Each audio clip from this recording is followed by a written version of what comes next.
On va commencer par une pratique d'écoute collective.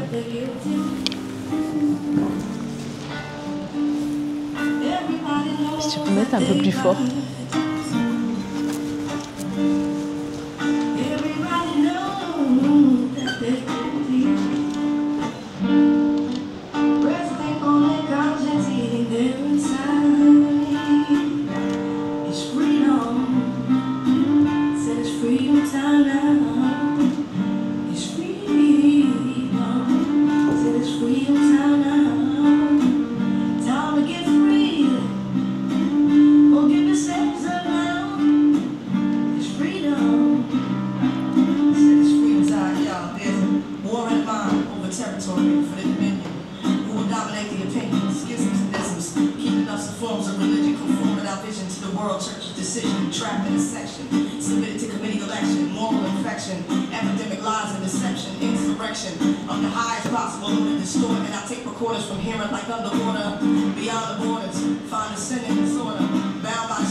Merci.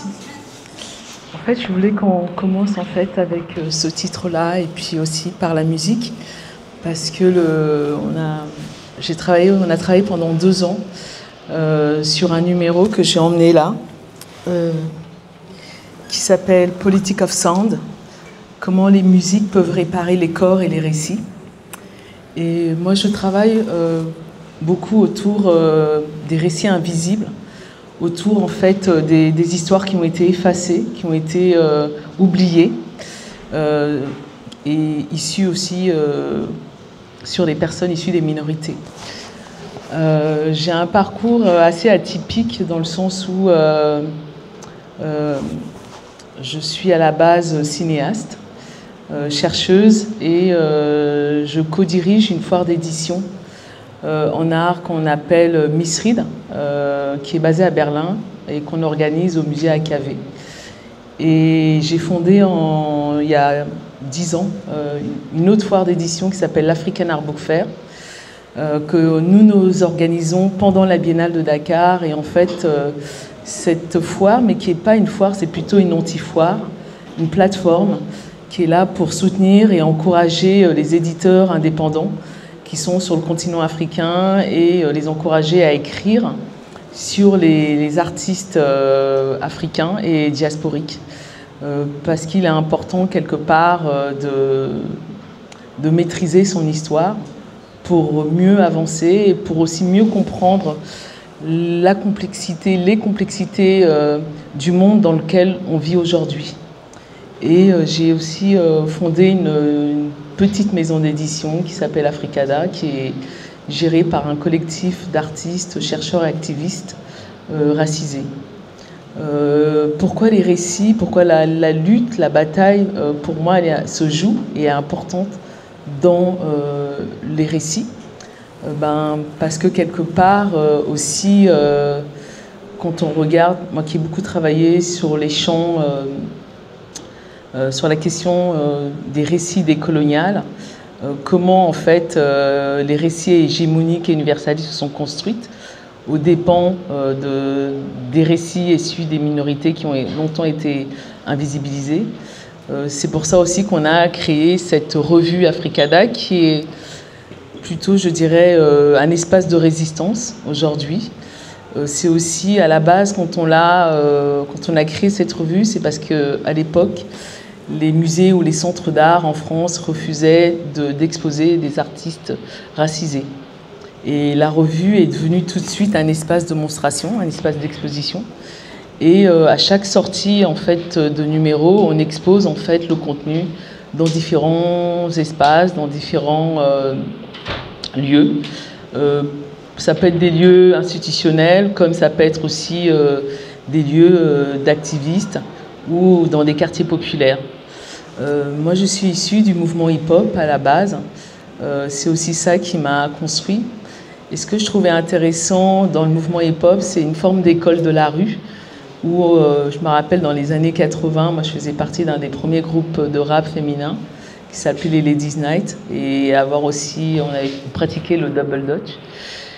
Et en fait, on s'apprenait mutuellement les pratiques artistiques, que ça soit la danse, que ça soit le rap, que ça soit le graffiti. À l'époque, il n'y avait pas d'école d'art où on pouvait apprendre à faire du graffiti. Dans les conservatoires, on ne pouvait pas apprendre le rap. Donc c'est vraiment entre nous qu'on a vraiment construit ce mouvement-là. Et la question du collectif est très importante parce que quelque part, moi je trouve, sans le collectif, on peut pas vraiment, on peut difficilement, on n'avance plus lentement. C'est vrai que seul, on peut créer des œuvres, mais ensemble, je pense qu'on peut faire, en tout cas, on peut transformer le monde. La différence, elle est là.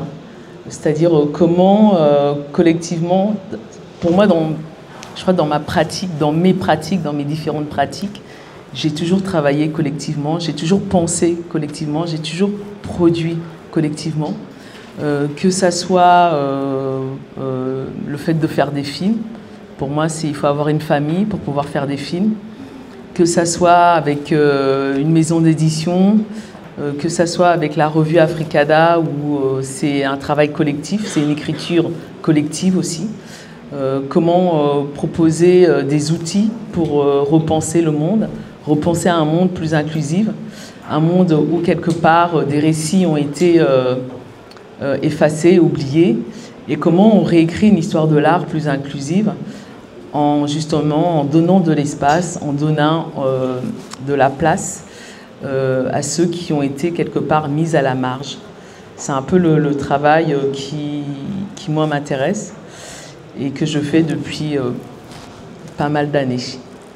La question de la transmission est au centre parce qu'on produit des outils qui permettent quelque part de déconstruire certains, je dirais, des préjugés, des façons de regarder l'autre, des façons de montrer l'autre.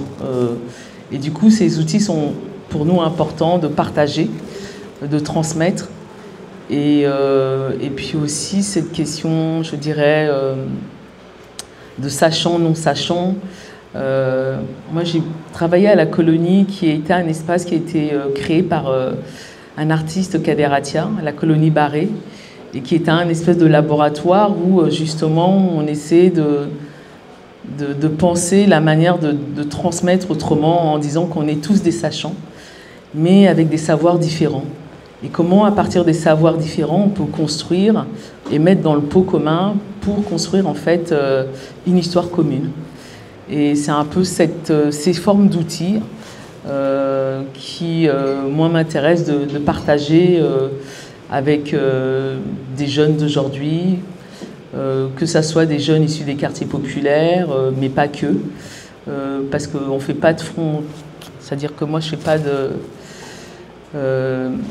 le fait de mettre des frontières, de catégoriser en fait les gens, de les mettre dans une case, pour moi c'est quelque chose où j'ai du mal en fait en tout cas, à le faire et à travailler de cette façon-là.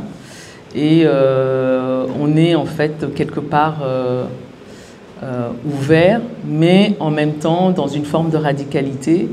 Et cette forme de radicalité, en fait, fait qu'il y a des gens qui s'éliminent tout seuls par eux-mêmes.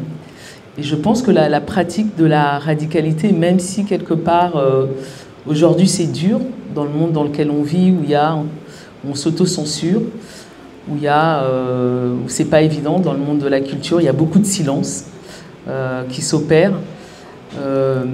Pour moi, la radicalité permet en tout cas de rester dans une forme d'intégrité et de proposer en fait des récits qui quelque part nous emmènent vers l'ailleurs. Comment sortir du rêve de l'autre, en tout cas pour des personnes qui sont, comment je pourrais dire ça, issus d'immigration ou viennent des pays qui ont été colonisés. Quelque part, moi je leur dis toujours qu'on vit dans le rêve d'autrui, dans le rêve qui a été pensé par l'Occident. Et si quelque part on veut s'émanciper, s'en sortir, on doit en fait sortir de ce rêve. Et sortir de ce rêve, ça passe pour moi par les récits, par les imaginaires. Comment proposer, produire nos imaginaires pour s'émanciper en fait de ce rêve d'autrui. Et c'est en fait tout ce travail-là que j'essaie de mettre en place en soutenant des auteurs, en soutenant des éditeurs. Par exemple, le travail que je fais à Misrid, c'est un travail, ça fait depuis 5 ans que je travaille avec eux, que je fais la co-direction, 2 ans et demi, 3 ans. Et j'essaie en fait de créer un pont entre les éditeurs qui viennent de ce qu'on appelle entre guillemets Global South, qui viennent des territoires du Sud. Et parce qu'en fait, avant que je ne travaille avec eux, Misrid, qui est quand même une des plus grandes foires d'édition d'art en Europe, il n'y avait pas du tout, par exemple, d'éditeurs africains. Il n'y avait pas d'éditeurs caraïbéens qui venaient de la Caraïbe et de l'Amérique latine. Et on a travaillé ensemble sur 1 an pour écrire un bouquin qui s'appelle Decolonizing Art Book Fair. Et qu'est-ce que ça voulait dire, Decolonizing Art Book Fair? Ça voulait dire être en pratique, inviter en fait des éditeurs qui venaient de ces territoires et qui pouvaient nous emmener, nous faire rêver autrement et proposer des voix et des récits qu'on n'a pas l'habitude d'entendre en Occident. Et suite à cela, je leur ai aussi demandé de mettre en place, on a créé une bourse. Et cette bourse-là, chaque année, on sélectionne en fait les meilleures petites maisons d'édition qui sont basées sur le continent africain.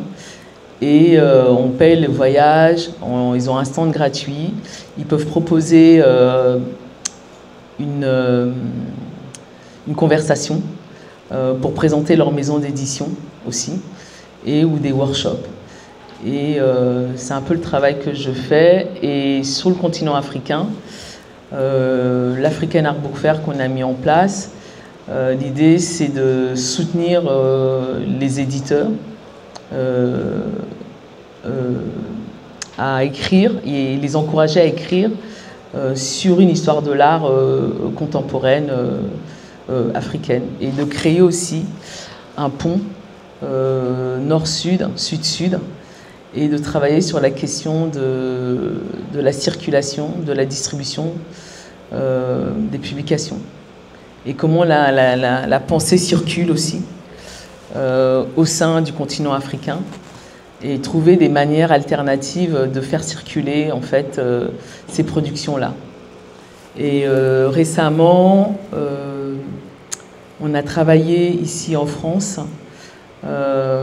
avec un collectif d'éditeurs. On est plus de 120 éditeurs de petites maisons d'édition indépendantes sur une publication qui s'appelle Débordé Bolloré, qui questionne en fait la question de la concentration dans l'édition et la distribution. Et puis aussi, quelque part aussi, c'est parce qu'en septembre, je crois, on a fait, je crois, dans une des grosses maisons de distribution qui appartenait à Bolloré, ils ont décidé de ne plus distribuer les petites maisons d'édition, en fait, dont les éditeurs défendent en fait les auteurs sur les questions de genre, sur les questions queer, sur les questions décoloniales et aussi sur les questions liées à la Palestine. Et donc, quelque part, on s'est dit, on va se réunir, on va travailler collectivement, on va essayer aussi de trouver des façons alternatives de distribuer en fait nos publications. Et cette publication Débordé Bolloré, il y a aussi des libraires qui ont participé. Il y a aussi des bibliothécaires aussi qui ont participé en se posant la question, surtout pour les libraires, en se disant que fait-on quand on a des auteurs ou des hommes politiques qui écrivent des publications. Par exemple, je donnerai l'exemple de Jordan Bardella qui avait sorti son livre et beaucoup de libraires se sont posé la question de le distribuer. Est-ce qu'on le vend, est-ce qu'on le vend pas, mais en même temps, si on le vend pas, c'est de l'argent en moins, etc. Est-ce qu'on fait... est-ce qu'on participe, en fait, de cette transmission de ces idées extrêmes? Qu'est-ce qu'on fait dans ce cas-là? Et c'était intéressant d'avoir, en fait, toutes ces discussions-là. C'est ce qu'on retrouve aussi... dans cette publication qui s'appelle Débordé Bolloré, où on fait en fait dans toute la France, on fait des événements, que ce soit dans les librairies, que ce soit dans les lieux informels, dans les cafés, pour informer en fait et sensibiliser les gens à cette question-là de la concentration des pouvoirs dans le milieu de l'édition. Et comme en fait on est quand même là pour échanger ensemble. Moi, j'aime beaucoup, en fait, échanger ensemble et pas trop monopoliser la parole, mais être plutôt dans une vraie pratique d'échange d'expériences. Je donne aussi la parole au public par rapport à ça. Je vous remercie.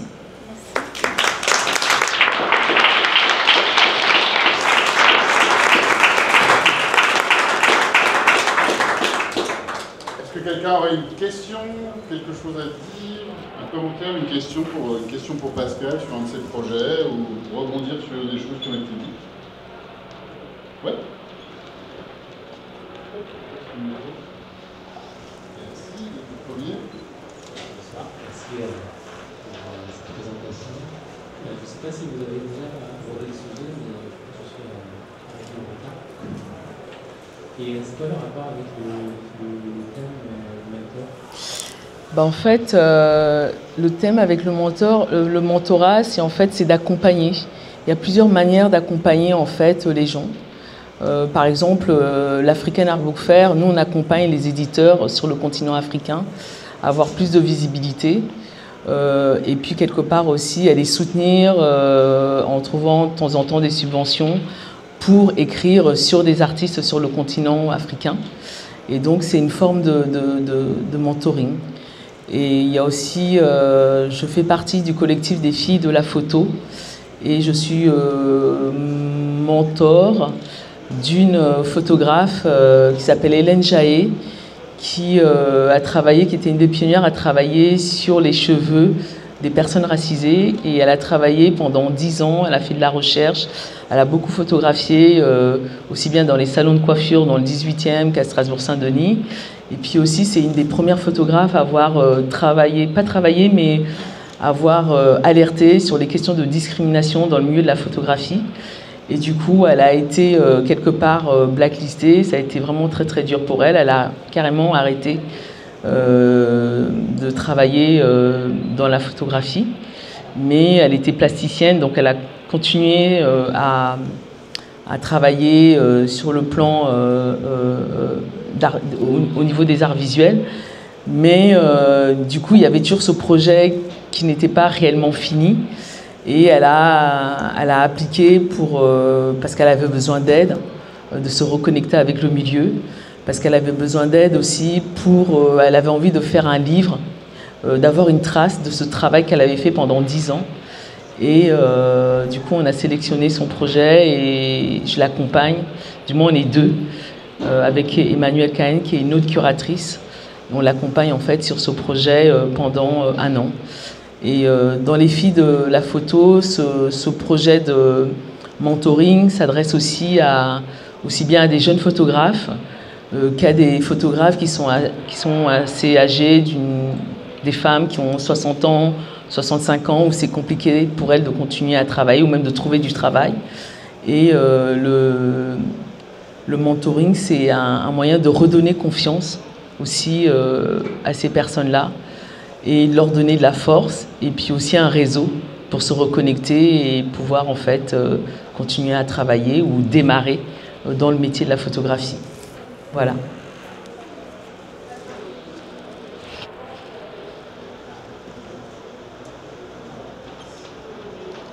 Bonjour, moi je m'appelle Gabrielle et je suis brésilienne. Et est-ce que vous avez, à Salvador, c'est la ville la plus hors d'Afrique au monde, est-ce que vous avez de partenariats avec le Brésil ou pas? On a, dans le cadre de Miss Reed, on a invité un collectif, Oménélique, qui est une des premières revues afro-brésiliennes en art, mais pas que, parce qu'il publie aussi de la poésie et aussi quelques extraits de textes fictionnels. Et du coup, on les a invités à Berlin pour venir présenter. Ils faisaient partie en fait des éditeurs qu'on avait sélectionnés, qu'on avait invités, payés, donné un stand gratuit, etc. Et c'était magnifique parce qu'ils ont emmené en fait toute une sélection de publications qui racontaient l'histoire de cette revue qui est une des plus anciennes, en tout cas au Brésil. Voilà. Mais c'est vrai que par exemple pour l'African Art Book Fair, quand on a fêté les 10 ans en 2024, lors de la dernière édition, chaque fois on invite un pays. Et on voulait inviter le Brésil, on avait contacté le Brésil, mais en fait, ils nous avaient dit qu'on s'était un peu pris trop tard et que tout l'argent en fait avait été mis pour la Biennale de Venise parce que c'était aussi la première fois qu'il y avait un directeur artistique d'origine brésilienne qui allait diriger la Biennale de Venise et puis aussi le pavillon brésilien. C'était aussi la première fois qu'il était représenté par des artistes autochtones. Et donc du coup, on n'a pas pu faire en fait cette invitation-là. Mais c'est vrai que dans le cadre de l'African Art Book Fair, on aime bien mettre à l'honneur un pays. Et ce qu'on fait généralement, on essaie de trouver une fois sur deux un pays où il n'y a vraiment pas du tout de maison d'édition. Parce qu'on a cartographié par exemple sur tout le continent africain. Il y a des pays comme le Togo, comme le Gabon, où il y a 0 éditeur qui édite en fait des artistes, des catalogues ou des essais en histoire de l'art contemporaine. Et l'idée, c'est en invitant ce genre de pays, c'est pour les sensibiliser, c'est pour aussi en fait les mettre en relation avec d'autres éditeurs qui ont déjà de l'expérience et du coup qui peuvent les accompagner pour les gens qui sont intéressés pour mettre en place créer leur maison d'édition.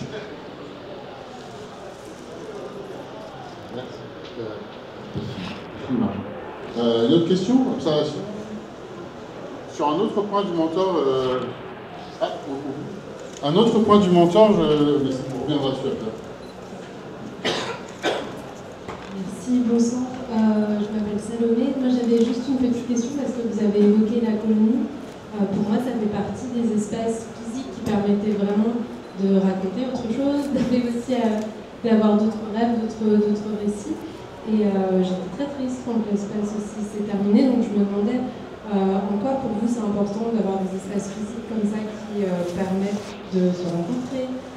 Et puis est-ce qu'il y en a d'autres maintenant qui permettent aussi de faire vivre un petit peu d'autres horizons? En fait, c'est vrai qu'on est tous... c'est très difficile pour nous, surtout pour les gens qui travaillent sur les questions décoloniales.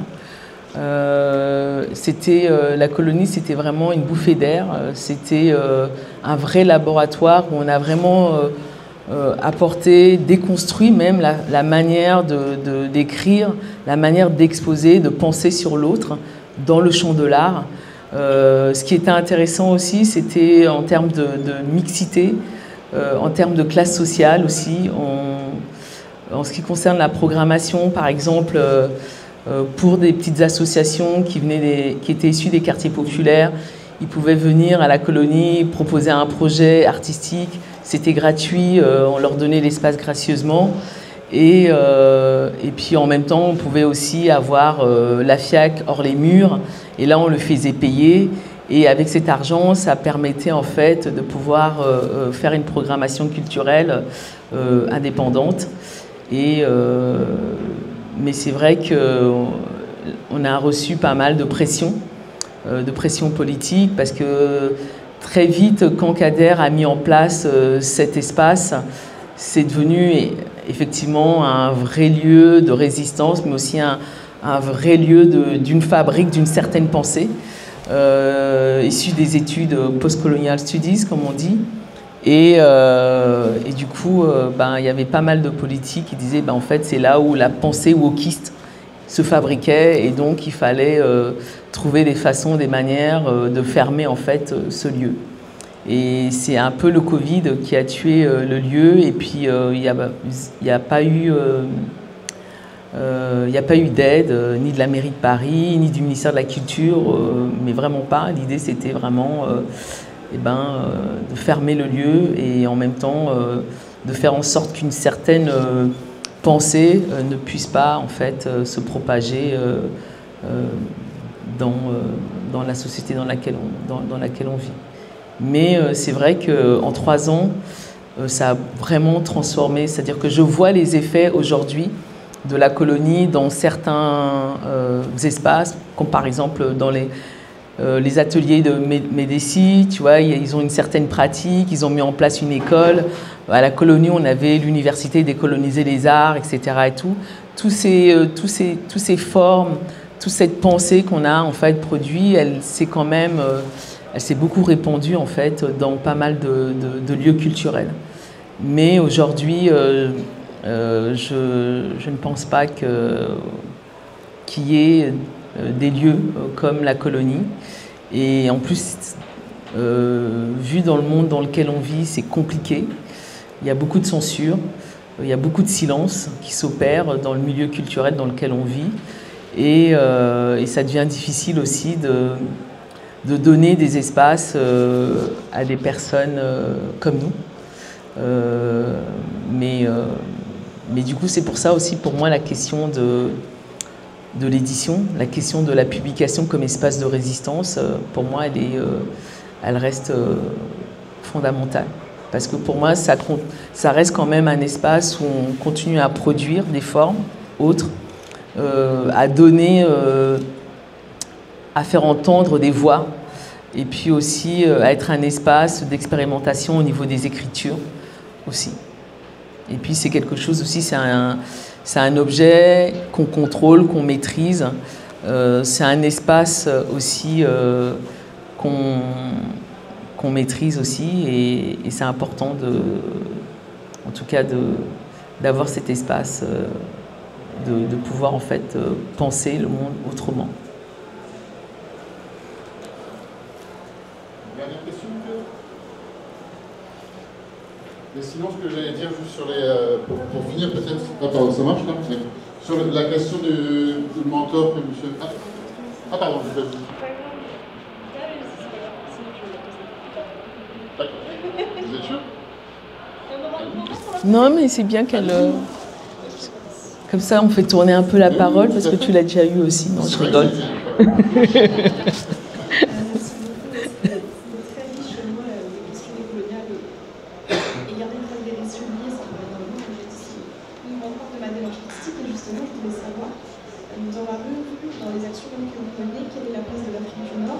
Parce que malheureusement, quand on parle d'Africains, etc., on pense beaucoup à l'Afrique subsaharienne. Et c'est vrai que l'Afrique du Nord, pour l'instant, peut-être un petit peu au Maroc, mais beaucoup moins en Algérie, a du mal à être représentée. Je voulais savoir quelle était la place justement dans les actions économiques. En fait, nous, comme je disais, on n'a pas de barrière. En fait, nous, on a cette barrière qui a été mise entre l'Afrique du Nord, entre l'Afrique de l'Ouest, l'Afrique du Sud, etc. Et tout. Pour nous, il n'y a pas de frontières, il n'y a pas de barrières. On essaye vraiment de déconstruire en fait ces barrières artificielles qui ont été mises en fait et pensées par l'Occident pour nous.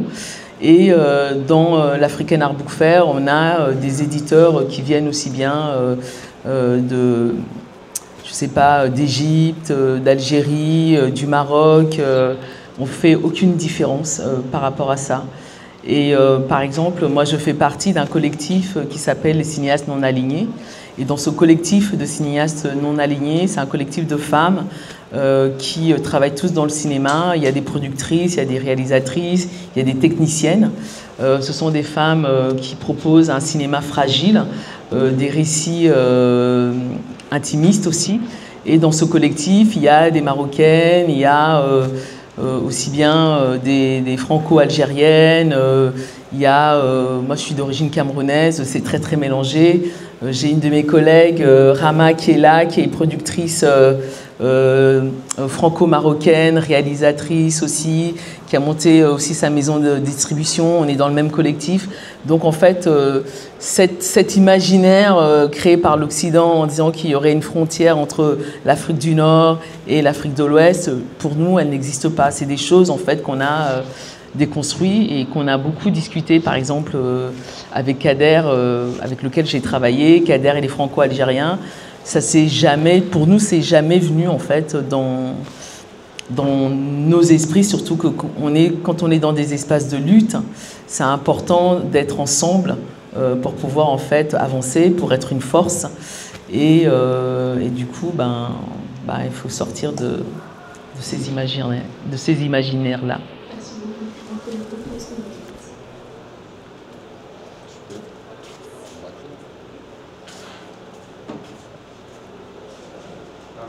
Merci beaucoup Pascal. Merci. Est-ce qu'on a le droit de retrouver et retrouver Africada sur le site Oui, il faut surtout nous soutenir parce qu'en fait, la revue Africada, on a 0 subvention. En fait, c'est le